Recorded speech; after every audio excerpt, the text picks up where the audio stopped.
मैं यहाँ एक शख्स के साथ बैठा हूँ जिनका उम्र लगभग 80 के 70 के आसपास है। ये राजनीति में बहुत उतार चढ़ाव देखे हैं। आइए इनका परिचय लेते हुए बात करते हैं इनसे। जी, आपका नाम क्या है? पहले तो आपके न्यूज़ चैनल को बहुत बहुत बधाई। मेरा नाम हुआ नरेंद्र प्रताप पांडे। मैं स्वतंत्रता सेनानी स्वर्गीय शिव विलास पांडे के तृतीय पुत्र हूँ। मेरे बड़े भाई पूर्व संगठन महामंत्री बिहार प्रदेश भाजपा, पूर्व एमएलसी, राष्ट्रीय महामंत्री विद्यार्थी परिषद ऑल इंडिया के छोटे भाई हैं। मेरा आपसे प्रश्न है कि आनंद मिश्रा को टिकट क्यों नहीं मिला? देखिए, राजनीति में कुछ परिपाटी है। राष्ट्रीय दल है भाजपा। राष्ट्रीय दल होने के नाते और राजनीतिक संविधान के मुताबिक किसी भी व्यक्ति को पहले दल में अपना स्थान बनाना पड़ता है, दल का सदस्य बनना पड़ता है। उसके बाद उनके क्रियाकलाप को देखते हुए और उसके बाद उनको आवेदन देना पड़ता है कि हम टिकट के लिए हम आवेदन कर रहे हैं, हमको टिकट मिलना चाहिए। आनंद मिश्रा जी न संगठन में सदस्य बने, न कहीं टिकट के लिए आवेदन किए। इसका परिणाम हुआ कि बिहार प्रदेश से लेकर के दिल्ली तक कहीं भी इनका कोई आवेदन नहीं था। सिर्फ बाहर से बाहर लोगों के बीच जा कर के सिर्फ यही कह रहे थे कि हम भाजपा के टिकट के दावेदार हैं, लेकिन इनकी दावेदारी कहीं नहीं थी। ऐसा नहीं ना है कि इनका चुनाव बीजेपी से लड़ने का मन हो, नहीं हो, ये वोट काटने के लिए आए हो, ऐसा विचार बना के तो नहीं आए हैं जो आप कह रहे हैं इस हिसाब से कि टिकट का आवेदन भी नहीं किए और कह रहे हैं कि हमको भाजपा टिकट भी नहीं दी। देखिए, यहाँ से ही आए हैं। असम में ही बहुत बढ़िया सुपीरियर एसपी थे। इनका कार्यकाल बहुत सुंदर था। वहाँ के मुख्यमंत्री यहाँ आकर के जो बात जनता के बीच रखे कि हमसे ही क्या वादा करके बीआरएस लेकर के यहाँ आए थे और आज यहाँ आकर के क्या कर रहे हैं, सारी बात वहाँ मंच से उन्होंने रखा। और उसके बाद आनंद मिश्रा जी ने स्वयं स्वीकार किया है कि हाँ, हम चुनाव लड़ने के लिए नहीं बीआरएस लिए थे, हम संगठन का काम करने के लिए बीआरएस लिए थे और हम कहीं टिकट के दावेदार नहीं थे। तो इस परिस्थिति में हम क्या कहेंगे? हमको तो यही लगता है कि इनके कांधे पर कोई न कोई व्यक्ति अपना हथियार रख करके और वोट काटने के लिए फायरिंग कर रहा है।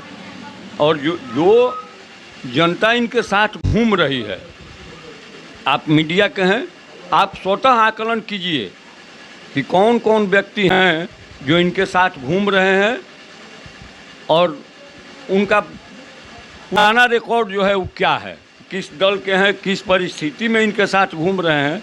आप लोग तो मीडिया वाले हैं, आप लोगों को तो स्वतः पता चल जाएगा। आप ये बताइए कि बक्सर में लोकल प्रत्याशी अभी तक क्यों नहीं आए? बक्सर लोकसभा में ये विडंबना चल रहा है कि लोकल प्रत्याशी अभी तक नहीं मिला। क्या बक्सर जिला में राजनीतिक लोग रह ही नहीं गए हैं क्या? यह राष्ट्रीय पार्टी है और ऐसा बात नहीं है कि बक्सर में लोकल उम्मीदवार नहीं हैं। लेकिन अगर यह बात हमारे जैसा व्यक्ति कहे तो जनता भी हमसे जवाब पूछेगी तो हम जवाब देने में असमर्थ हो जाएंगे। क्योंकि अगर लोकल की बात है तो हमारे यहाँ के बीडी राम नैनीजोर के रहने वाले हैं, पलामू में 2 बार से सांसद हैं, तीसरा चुनाव लड़ रहे हैं। हमारे यहाँ के बक्सर के पांडेपट्टी के राज सिन्हा धनबाद में विधायक हैं। हमारे यहाँ के सरजू राय जमशेदपुर में विधायक हैं। तो यह बात तो उन पर भी लागू होगी। लोग, वहाँ के लोग भी कहेंगे कि अगर आप अपने क्षेत्रीय की बात करेंगे तो हम भी तो क्षेत्रीय की बात करेंगे, हमारे यहाँ ये चुनाव कैसे लड़ेंगे। अश्विनी चौबे जी पर जनता आरोप लगा रही है कि 5 साल में कोई विकास नहीं किए। कोई ऐसा 5 विकास किया हुआ उनका गिना सकते हैं जो बीजेपी के कार्यकाल में, अश्विनी चौबे जी के कार्यकाल में हुआ हो? जरूर। देखिए, अश्विनी चौबे जी, ऐसा बात नहीं है कि विकास उनके ज़माने में नहीं हुआ है। उन्होंने विकास का प्रयास नहीं किया है और विकास लोगों के बीच नहीं गया है, ऐसा बात नहीं है। बात एक जरूर है कि अश्विनी चौबे में एक कमी थी, वो कार्यकर्ताओं से अपने को कट के रह रहे थे, जिसका कारण था कि भारतीय जनता पार्टी के कार्यकर्ता उनके विकास कार्यों को जनता तक पहुंचा नहीं पा रहे थे। रहा विकास की बात, तो क्या आरा बक्सर 4 लेन चौबे जी का योगदान नहीं है? आरा से मोहनिया 4 लेन चौबे जी का योगदान नहीं है?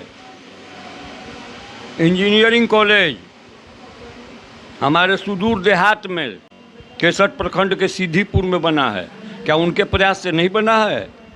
डुमरांव में मेडिकल कॉलेज, क्या उनका प्रयास इसमें नहीं था?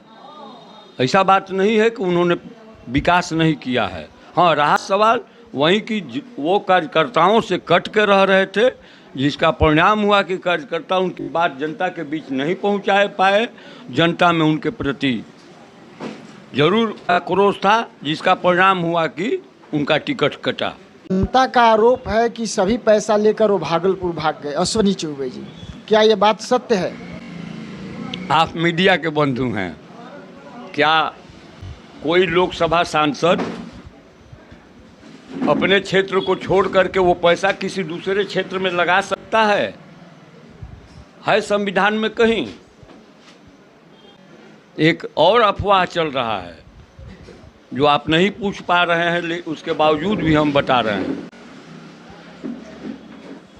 एक यह भी विपक्षी विरोधी दल के लोग चर्चा कर रहे थे, बहुत चर्चा चला कि बक्सर का एम्स चौबे जी भागलपुर लेकर के भाग गए।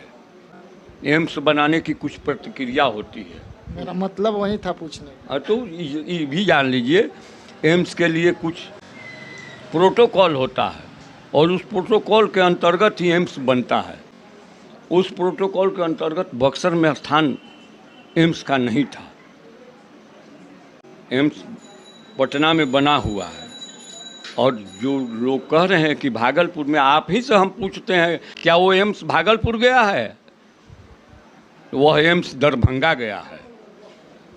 और झूठा आरोप किसी पर लगा दें, आज तो जब एक तो मीडिया को यह भी बात रखना चाहिए कि वो भागलपुर नहीं गया है, वह दरभंगा गया है, और तर्क भागलपुर का आ रहा है। आप ही बताइए कि भागलपुर का चर्चा नहीं लोग कर रहे हैं?